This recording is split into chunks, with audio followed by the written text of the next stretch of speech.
Olá, seja muito bem-vindo, seja muito bem-vinda. Eu sou a Gabriela Varela. Esse é o videocast Em Detalhes, começando agora.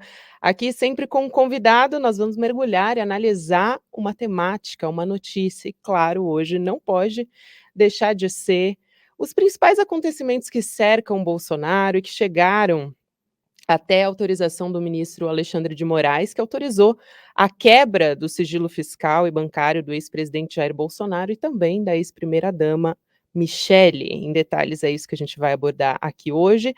Excepcionalmente, nesta sexta-feira, 18 de agosto de 2023, estamos ao vivo aqui do estúdio. O William estava aqui até agora conversando com vocês no programa. A gente teve um probleminha técnico aqui. Ficamos sem luz, né, enquanto estava acontecendo o N1, mas agora está tudo sob controle. Vou avisar também para você que escuta o podcast, além de quem nos acompanha no YouTube, que hoje o programa vai sair, o episódio vai sair um pouquinho mais tarde, porque justamente a gente vai conversar agora com o Guga Noblar, ao vivo, aqui no Em Detalhes. Ele já está aqui na tela junto comigo. Guga, prazer falar com você. Bem-vindo aqui ao Em Detalhes. Prazer o meu. E prazer falar com você, prazer falar com todos, dessa audiência maravilhosa sempre. Muito bom, Guga. Antes de entrar caso a caso, a gente vai trazer aqui Mauro Cid, Frederic Wasser, também o hacker de Araraquara, mas eu acho que é importante, Guga, fazer a pergunta que todo mundo quer saber, não tem como.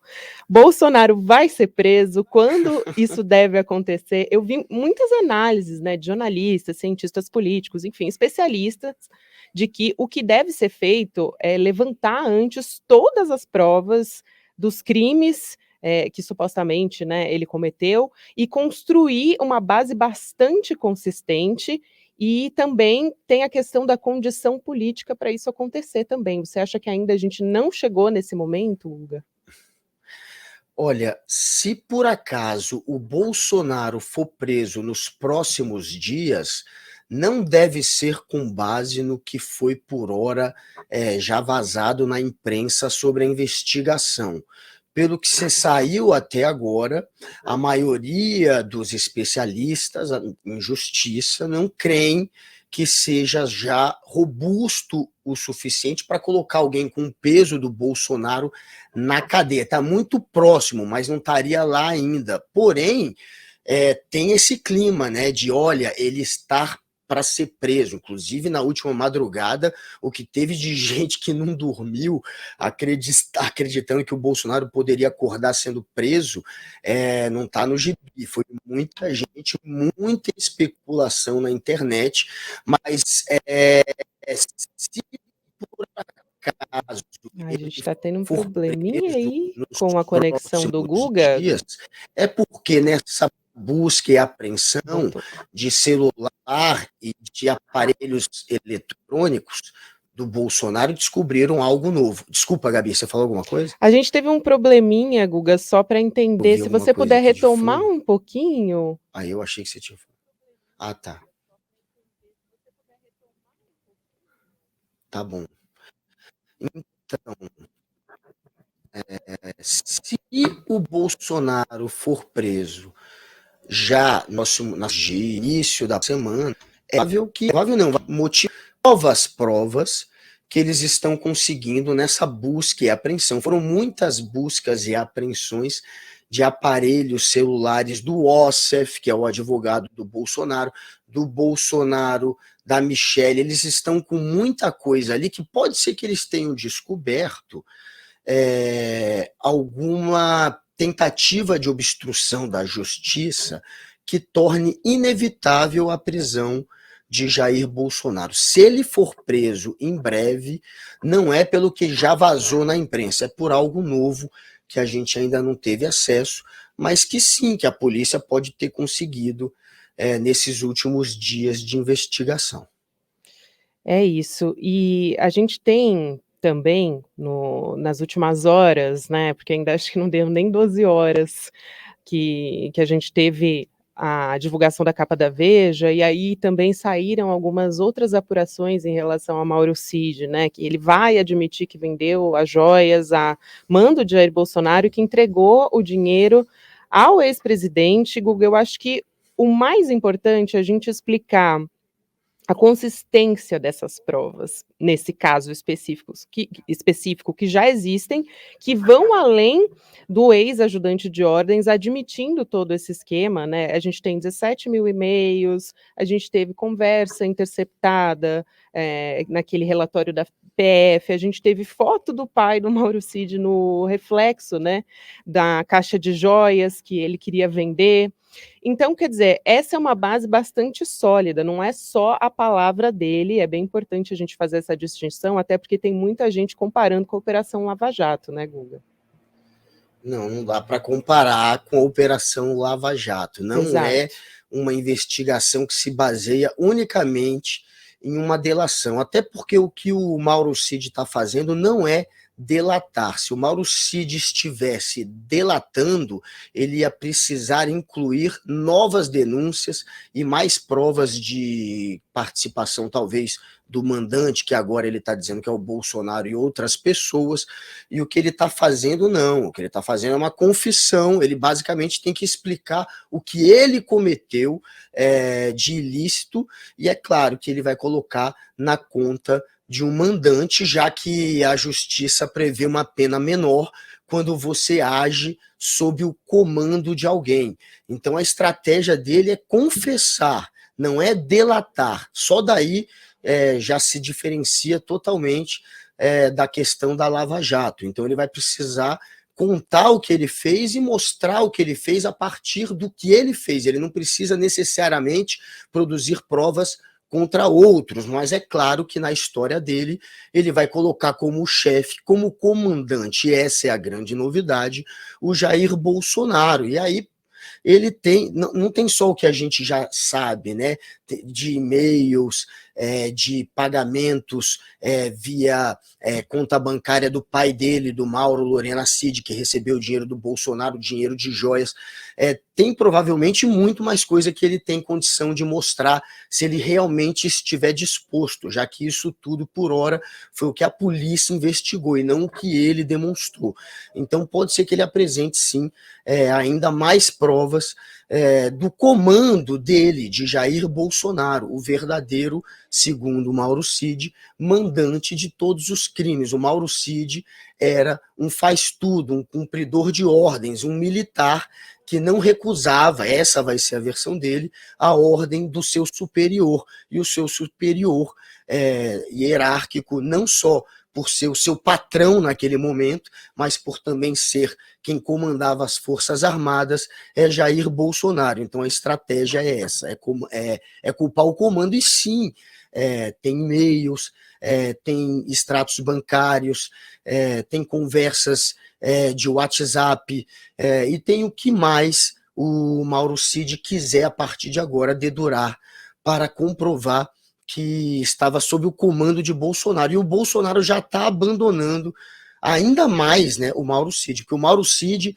trocou de advogado, quis passar um recado para o Bolsonaro, não foi atendido, não recebeu uma resposta, se sentiu abandonado, e agora o Bolsonaro já está passando via imprensa a informação de que o Mauro Cid é capaz de tudo para deixar a prisão, como se o Mauro Cid estivesse criando uma mentira. Então o Bolsonaro já está entrando em rota de colisão com o Mauro Cid. Não está só abandonando, como está entrando em rota de colisão.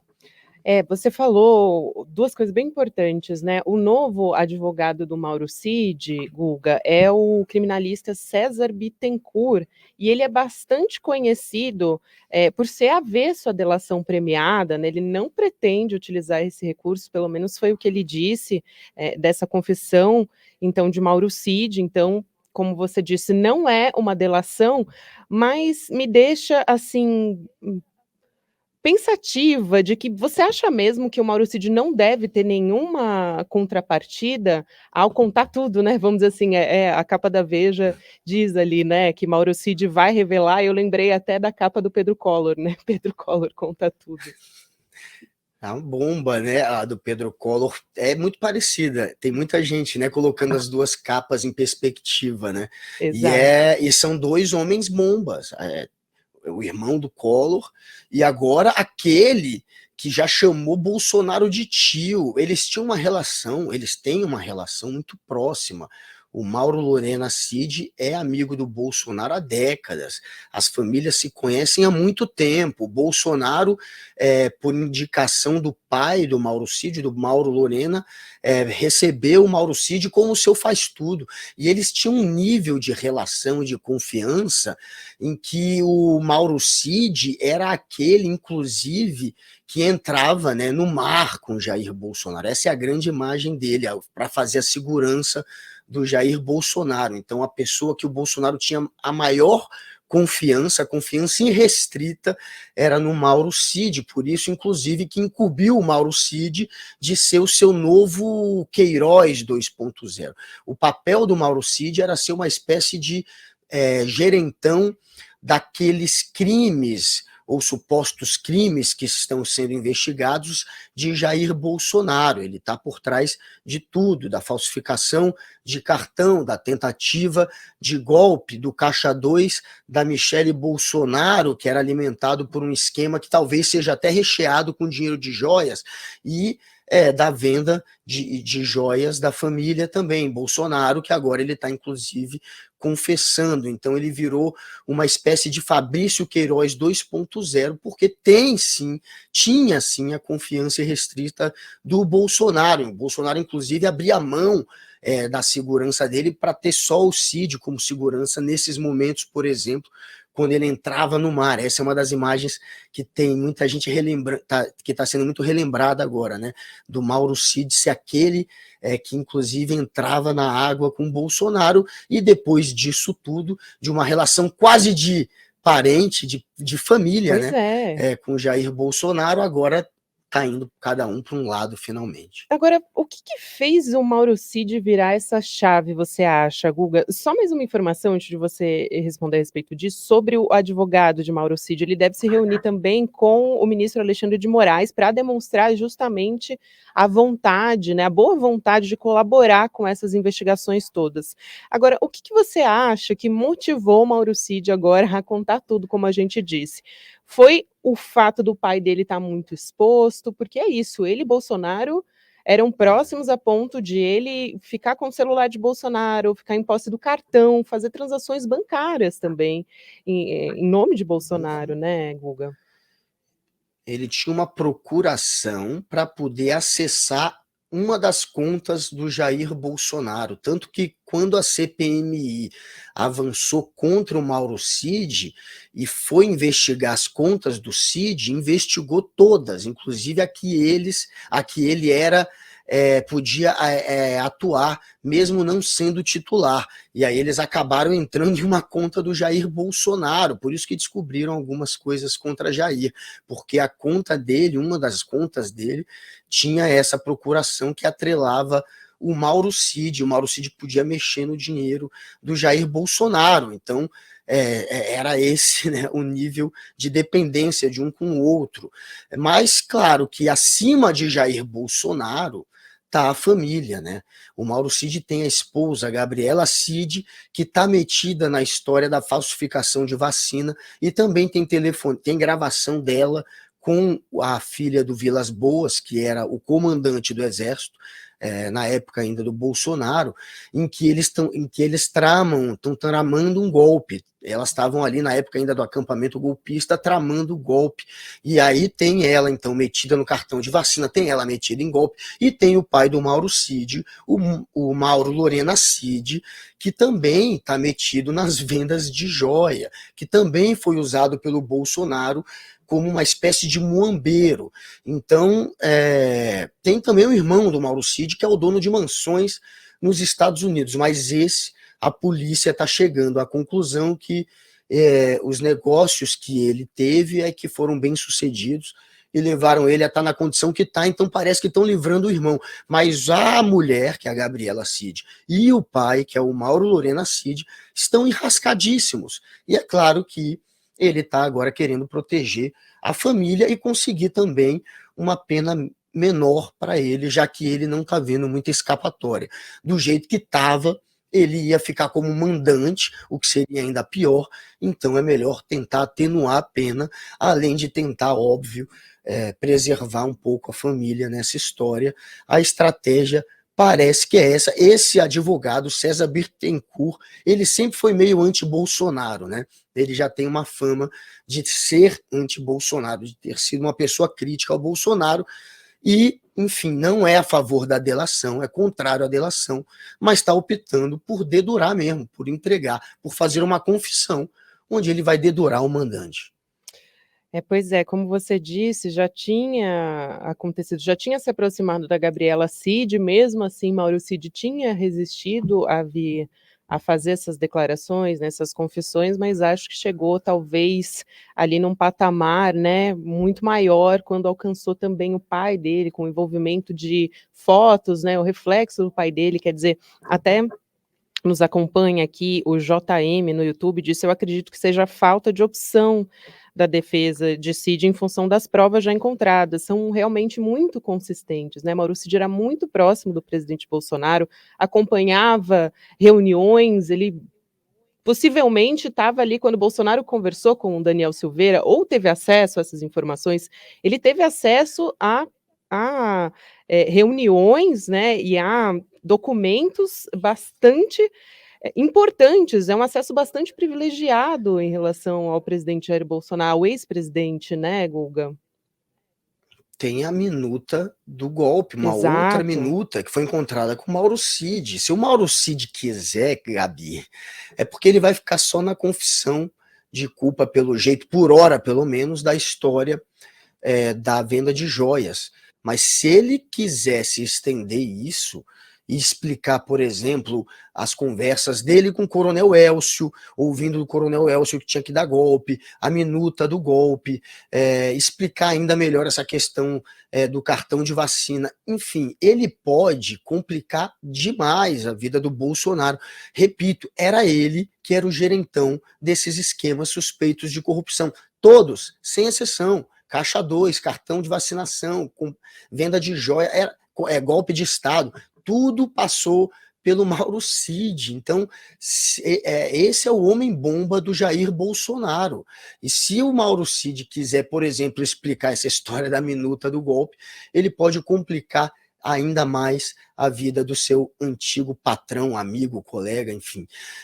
Mas é isso, ele quer a família, como falou a nossa ouvinte, ela não tem muito, ele não tem muito para onde correr, o Mauro Cid. As provas são robustas e da maneira que estava, a bomba ia estourar muito mais no colo dele e da família dele. Então é melhor deixar que o mandante, aquele que mandou ele cometer esses crimes, pague em parte, pague por isso também, para que pelo menos diminua a pena dele e diminua também a possível pena de parentes dele.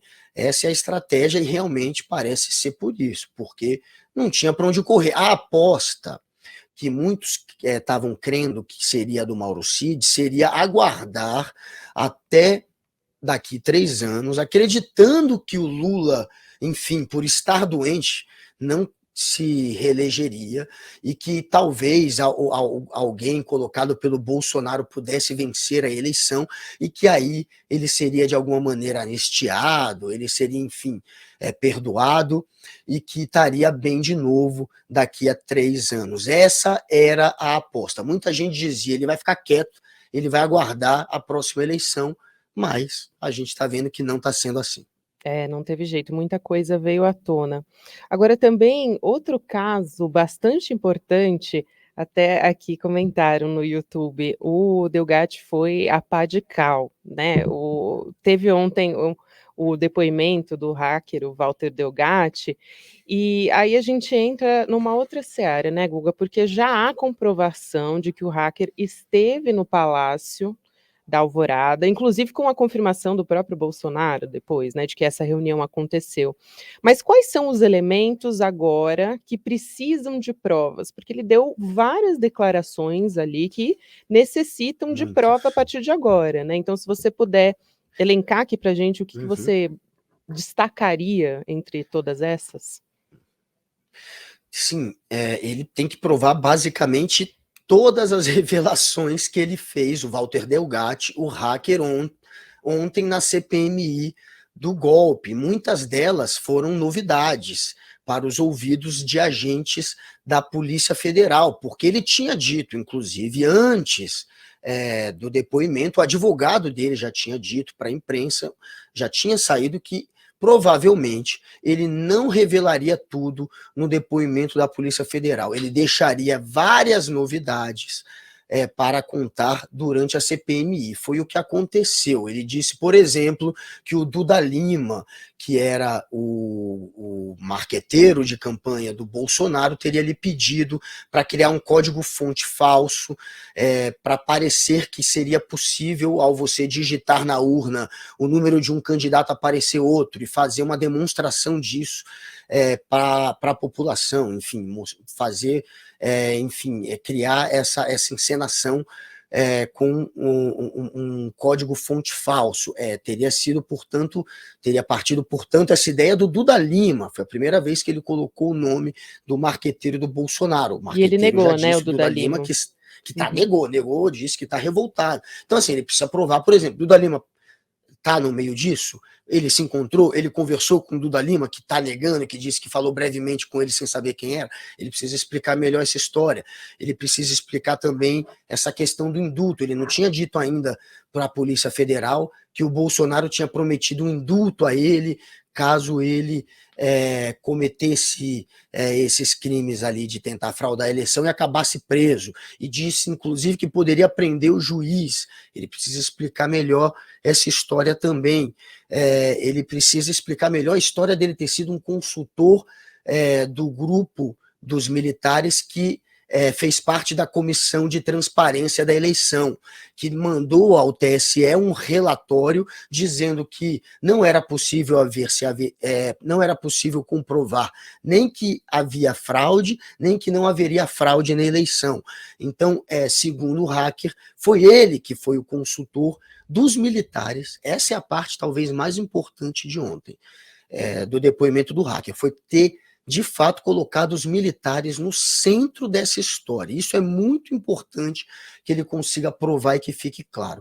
Quem são os militares que realmente o receberam? Diz ele que foi recebido pelo Paulo Sérgio, que era o então ministro da Defesa e já tinha sido comandante do Exército, que tinha um contato indireto com o comandante, o então comandante do Exército, que era o Freire Gomes, e que tinha um coronel, o Marcelo Jesus, que fazia a ponte entre ele e o Freire Gomes, que ele era recebido por técnicos de informática do Exército para fazer esse papel de consultor deles, dizendo que eles deveriam colocar como dúvida no relatório para o TSE. Então, essa parte dos militares, em especial, aí ele precisa provar mesmo, porque isso, a se comprovar, coloca os militares de alta patente que lideravam, um era comandante do Exército e o outro ministro da Defesa. Ele disse que foi 5 vezes ao Ministério da Defesa.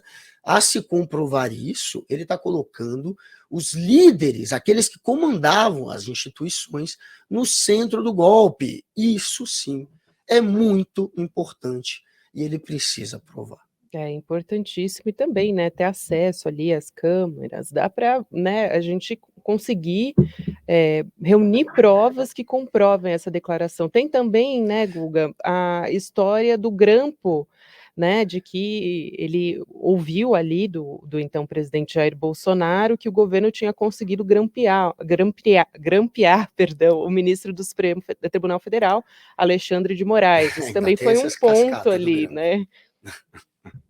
Essa do grampo também, porque a gente sabe que o Marcos Duval, o senador, disse que tramou uma conspiração para grampear, mas na conversa do Delgatti ele disse que ouviu do Bolsonaro que o Alexandre de Moraes já tinha sido grampeado por agentes estrangeiros e que ele deveria assumir a autoria desse grampo, já que como ele era uma pessoa muito entusiasmada pela esquerda, já que ele era o hacker da Vaza Jato, a esquerda não teria como duvidar ou se colocar contra ele, e enfim, seria, portanto, essa a estratégia, colocá-lo como o autor do grampo. Ele contou isso, que foi uma proposta feita por Jair Bolsonaro, que Jair Bolsonaro lhe dava carta branca para cometer fraude eleitoral, para tentar cometer uma fraude eleitoral. Ele usou essas palavras Com a durante contrapartida o do indulto, né? depoimento, com contrapartida do indulto, perdão, da anistia.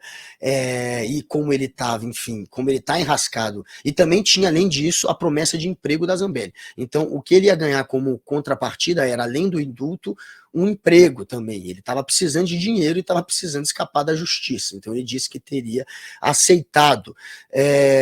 Você disse há pouco, né, Gabi, sobre ir atrás de registros, de imagens que comprovem que o Delgatti tenha ido ao Ministério da Defesa. Ontem eu conversei com o ministro da Defesa, com o José Múcio, e claro que eu perguntei sobre isso. Ele disse que não tem até agora nenhum registro da ida do Delgatti ao Ministério da Defesa, que ele está atrás disso, mas que não tem nem registro de nenhuma dessas 5 idas dele, é óbvio que não vai ter o registro, e ele também não achou por hora imagens. Ele diz que está atrás de imagens, mas ele está pressionando, ele quer descobrir, ele quer ter certeza de quem são os militares envolvidos. E eu disse para ele, olha, o hacker está dizendo que é Freire Gomes, que é Paulo Sérgio, que era o ministro da Defesa, como é o senhor agora, que é o Marcelo Jesus, o coronel.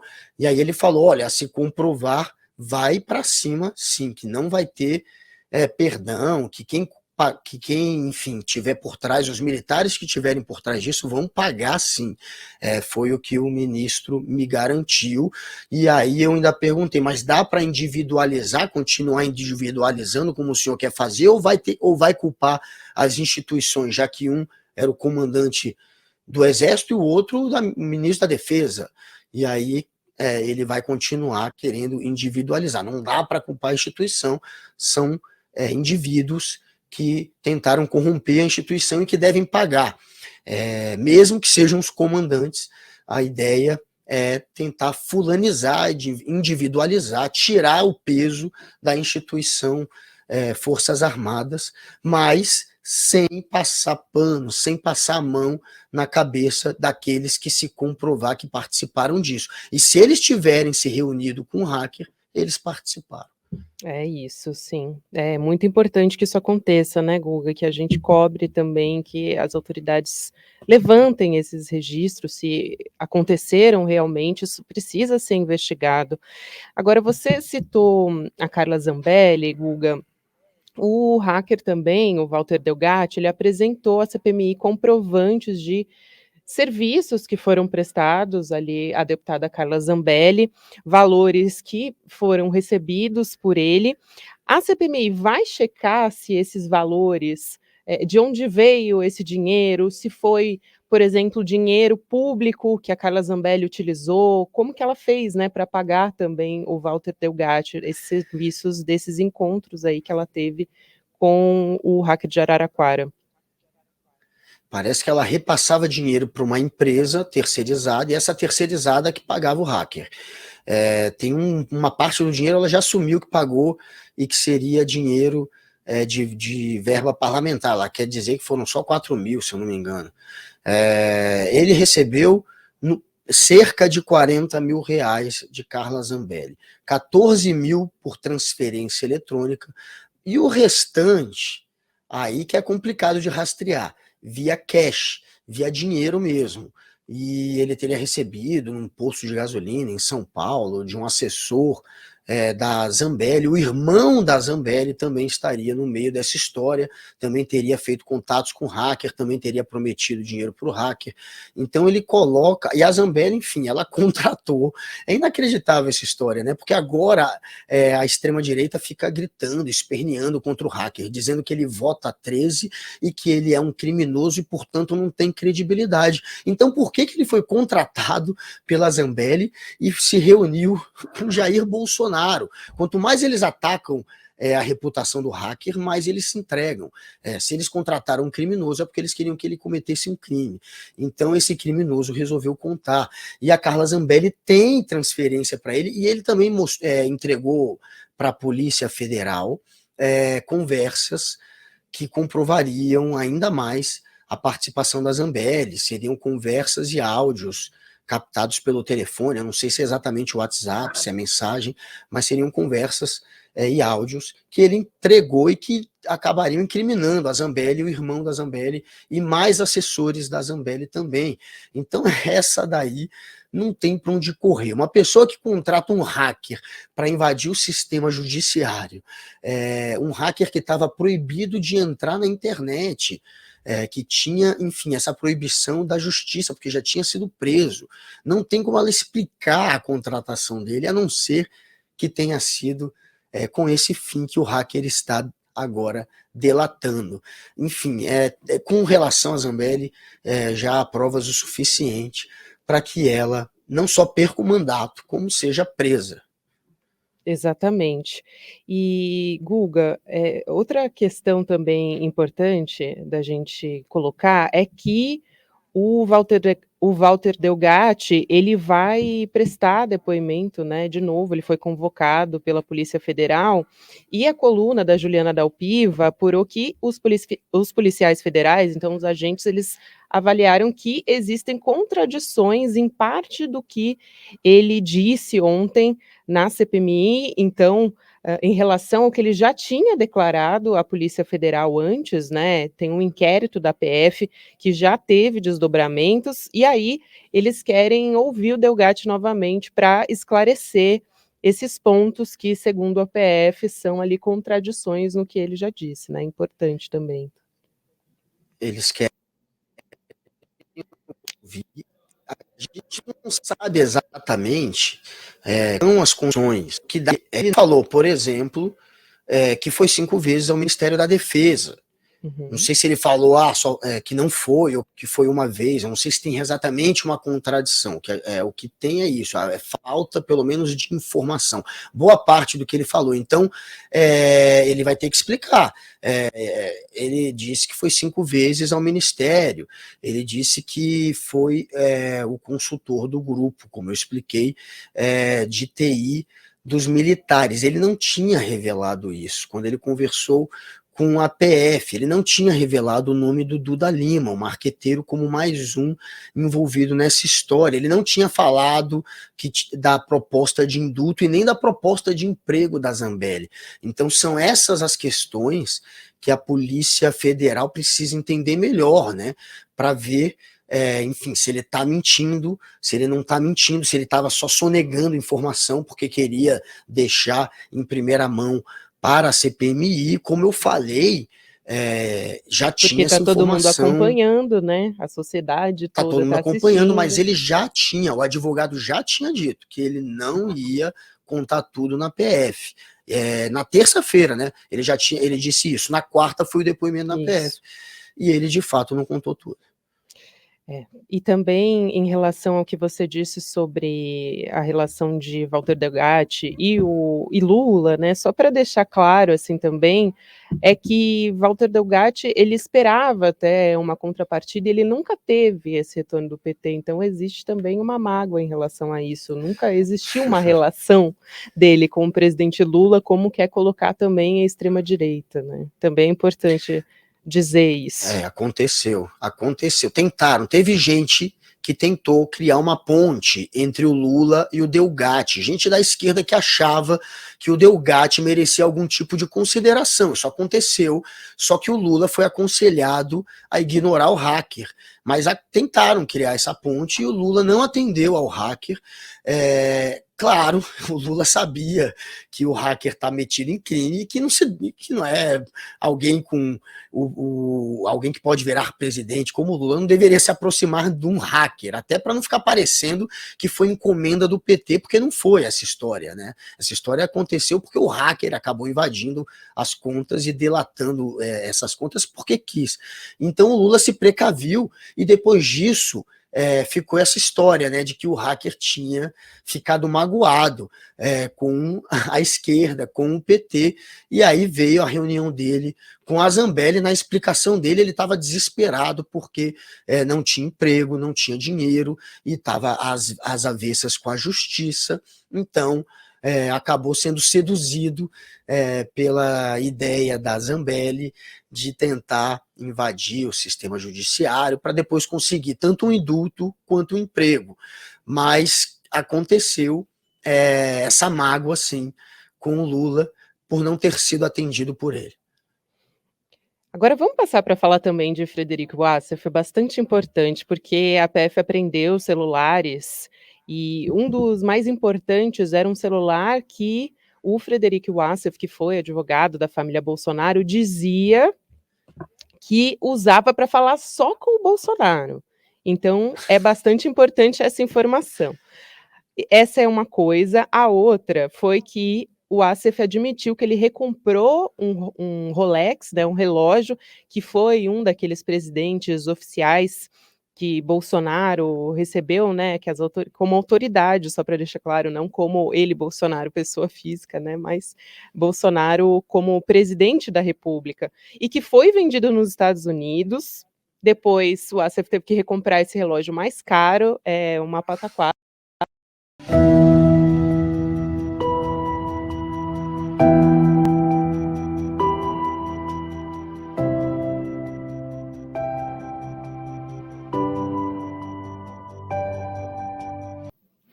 Oi, gente, voltamos. Não está sendo fácil hoje. A gente teve uma queda de energia aqui, mas estamos de volta, firmes e fortes. Alguém puxou a tomada aqui do CL, hein? Estamos de olho. Obrigada e desculpa, gente, aqui pelo imprevisto. Obrigada por quem resistiu e ficou persistente até agora. Guga Noblar continua aqui comigo para a gente dar o arremate da nossa entrevista, só retomando que a gente está falando sobre tudo que envolve o cerco se fechando no entorno de Jair Bolsonaro e também da ex-primeira-dama, Michele Bolsonaro. A gente falou sobre Mauro Cid, também sobre o hacker Walter Delgatti, que hoje vai prestar novamente um depoimento à Polícia Federal. E agora vou retomar essa pergunta ao Guga, que está aqui comigo já. Guga, obrigada por esperar a gente, pedir desculpa para você também, né, porque você também caiu aí, foi uma grande confusão. Mas eu quero retomar a pergunta que eu tinha feito sobre o Frederico Wassef, sobre os 4 celulares que foram apreendidos, e o mais importante é o que ele dizia que usava exclusivamente para falar com o ex-presidente Jair Bolsonaro. Vamos começar por aí, porque tem outros fios para puxar em relação ao ex-advogado da família Bolsonaro, né? O ex-advogado da família Bolsonaro, que é o mesmo que escondeu o Fabrício Queiroz sem que o Bolsonaro soubesse, foi o que ele disse na época, é o mesmo que recomprou o Rolex do Bolsonaro sem que ele soubesse.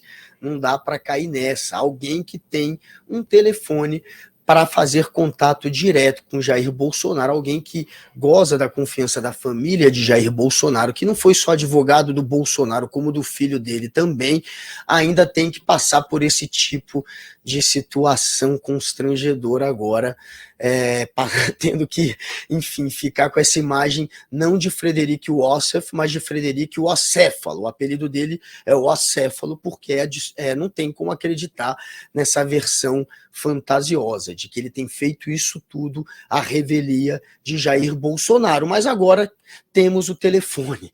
A investigação tem, o país tem como pelo menos tentar apurar o que de fato Jair Bolsonaro e Frederico Wassef trocavam em mensagens.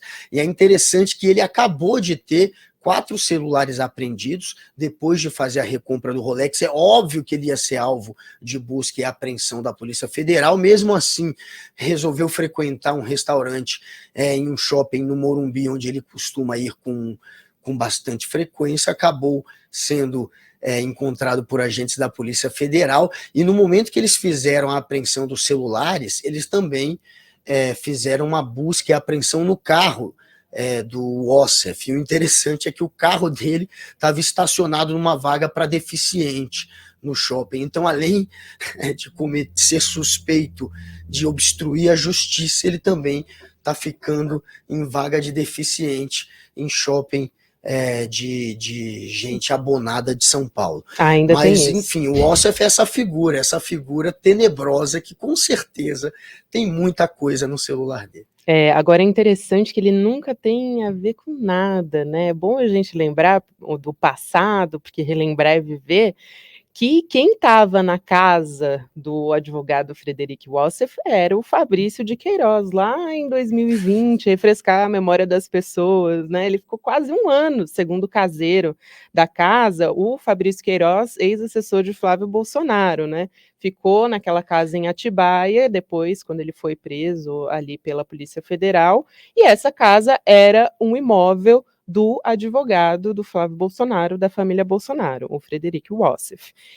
E, bom, outra coisa também interessante em relação ao passado de Frederic Wassef é que a Júlia da Nóbrega, que é a viúva do Adriano da Nóbrega, um miliciano, também disse que o Wassef tinha contato com o Adriano, né, um miliciano que relatou, enfim, a Júlia relatou na delação dela que ele fez diversos contatos com o Adriano. Então, tudo isso também é um fio a ser puxado ali na história de Frederic Wassef, né?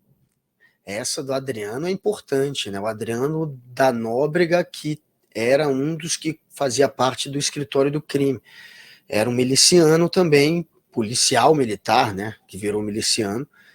E ele foi morto numa Que foi ação lá na assassinado, Bahia. exato. Uhum. E ficou essa imagem, né, para muita gente, de que, olha, a polícia assassinou o cara do jeito que foi. E a irmã dele, num telefonema interceptado pela investigação, a irmã do Adriano da Nóbrega tem a gravação dela junto com a tia conversando no telefone, em que ela diz que a morte dele, do Adriano da Nóbrega, foi encomendada pelo Palácio do Planalto, ou seja, pelo Bolsonaro, que teria inclusive dado cargos e distribuído cargos do governo para conseguir consumar o assassinato, o que seria, portanto, o assassinato mesmo, né? E não a morte dele numa operação da polícia, mas o assassinato de Adriano da Nóbrega. Isso quem diz é a irmã, num telefonema com a tia. Ela fala que foi encomendado pelo Palácio do Planalto. Depois que sai essa gravação, os governistas, gente ligada ao Bolsonaro, passa a insistir na história de que ela errou, que ela queria falar no Palácio do Guanabara, ela queria incriminar o Witzel, segundo eles, e não o Bolsonaro. Eles tentaram criar essa versão de que ela falou errado, mas o fato é que tem a voz dela dizendo isso sobre o Adriano da Nóbrega, que tinha ligação com o Wassef e que, enfim, é uma outra história que para muita gente ainda precisa ser esclarecida. Vai que tem alguma coisa também no celular do Wassef, não é impossível. E falando em ter alguma coisa no celular dele, o Wassef já admitiu que ele recomprou o Rolex, o relógio que foi um presente oficial que foi recebido pelo ex-presidente Bolsonaro, vendido nos Estados Unidos, que ele comprou até pagando mais caro do que o valor que ele tinha vendido. Ele entregou esse relógio para o Tribunal de Contas da União. A CPI deve ter acesso, Guga, a esses celulares que foram apreendidos e também pode, de repente, né, tentar ali encontrar provas em relação ao relógio também, porque as duas histórias ali estão ligadas, né? O Arthur Maia, que é o presidente da CPMI, ele não está querendo deixar a CPMI ir muito para esse lado da investigação das joias, e ele ainda não está vendo uma ligação para valer que possa, enfim, carregar esse caso das joias para dentro da história do golpe. Então ele está tentando evitar que esse assunto seja carregado para a CPMI, mas a se confirmar de alguma maneira que a venda das joias financiou atos antidemocráticos de alguma forma, aí não vai ter escapatória, né? Mas por hora tem esse. O Arthur Maia não acha que faz sentido misturar os dois temas ali na CPMI.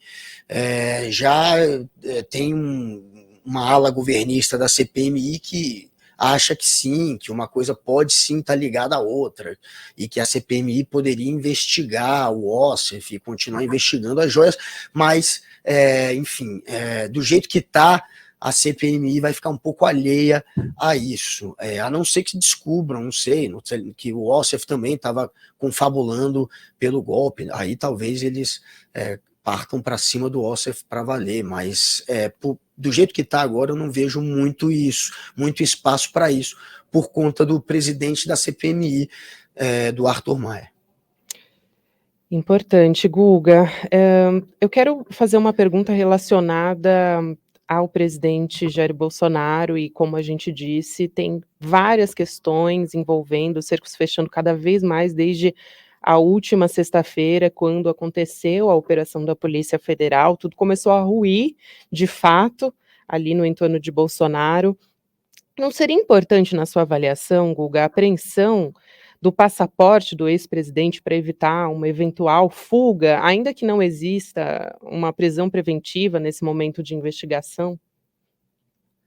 Claro, já deveriam ter apreendido o passaporte de Jair Bolsonaro, inclusive o Alexandre de Moraes, em maio deste ano, quando prendeu, inclusive, o Mauro Cid por conta da falsificação do cartão de vacina.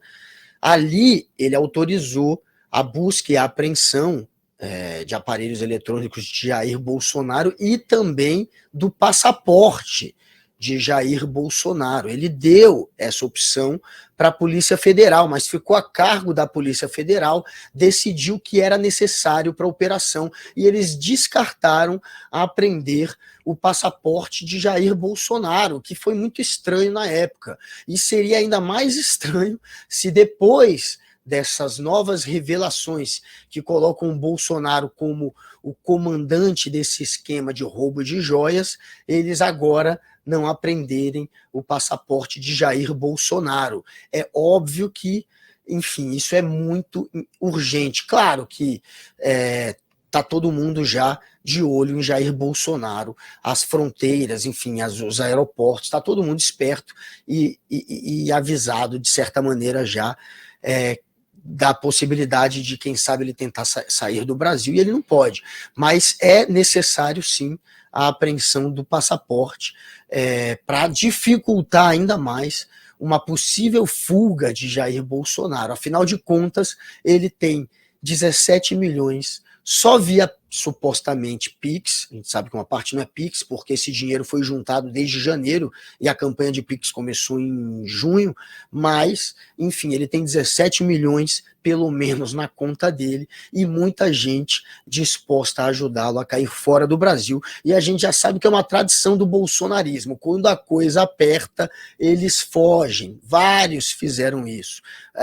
Tem ministro dele que fez isso, tem influenciador dele que fez isso, só falta agora ele mesmo. E, Guga, olha só, enquanto a gente grava esse videocast, acabou de sair uma reportagem do Estadão dizendo o seguinte, uma reportagem do Tássio Lohan, que depois de essa reportagem da Veja ir para o ar, né, não só ir para o ar, mas também estampar a capa da revista Veja, menos de 24 horas depois de confirmar a veículos de imprensa que o tenente-coronel Mauro Cid iria apontar, ou vai ainda apontar, Jair Bolsonaro como mandante do esquema que desviou esses presentes milionários que a gente tem conversado e que foram recebidos pela presidência da República.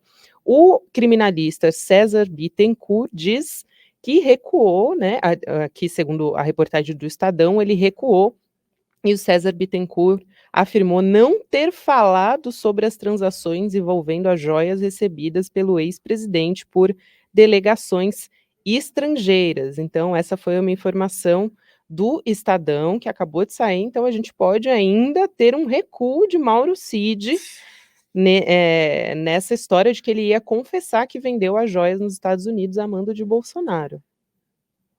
Porque a versão que está na imprensa é a que o advogado disse que o Jair Bolsonaro recebeu dinheiro do Mauro Cid da venda das joias, que mandou vender e que recebeu a grana.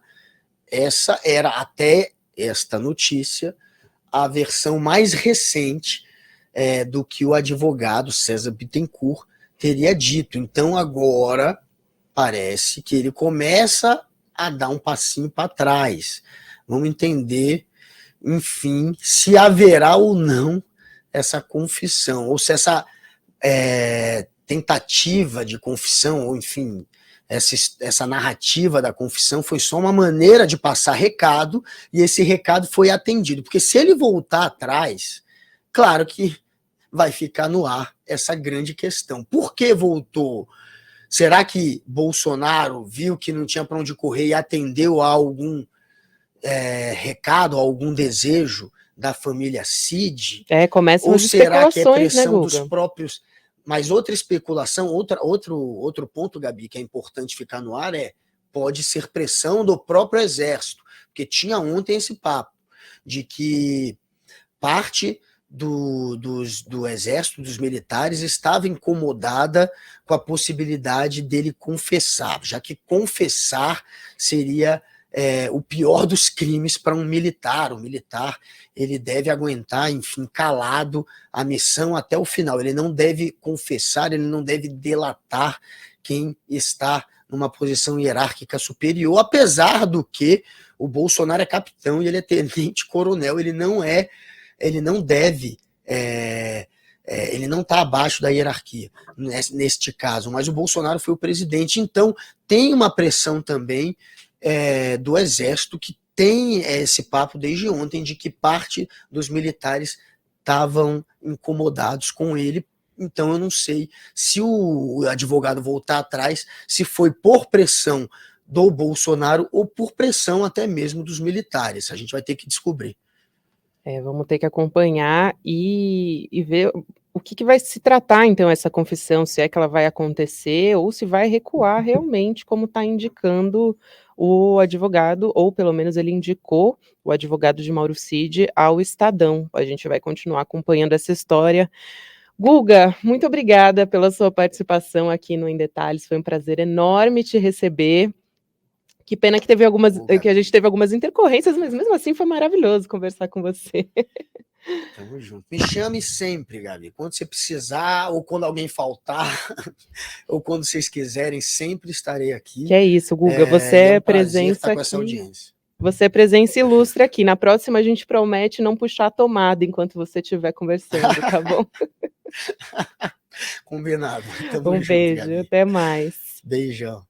O Videocast em Detalhes, então, fica por aqui. O próximo episódio vai ao ar às 10h30 da manhã de segunda-feira, ao vivo no YouTube, por onde você acompanha toda a programação do ICL Notícias. A partir da semana que vem, assim como foi essa semana de estreia do Em Detalhes, você acompanha todos os dias o videocast. Então, de segunda a sexta-feira, estaremos firmes e fortes aqui. Você também pode acompanhar o Em Detalhes nas principais plataformas de áudio. E para quem acompanha essa transmissão ao vivo agora no YouTube, você fica com o Videocast Mercado e Investimentos, com o André Campedelli e a Débora Maganha, e às 18h de hoje, você fica com o ICL Notícias segunda edição, com a Roberta Garcia, com o Chico Sal, Chico Pinheiro, grande elenco. Não deixa a gente, vai sextar, tudo bem, mas antes fica com a gente até o final da programação. Muito obrigada pela sua presença, só lembrando que a gente fica de plantão aqui, qualquer novidade que acontecer no ICL, a gente volta a entrar ao vivo, mesmo antes do ICL Notícias segunda edição. Até a próxima.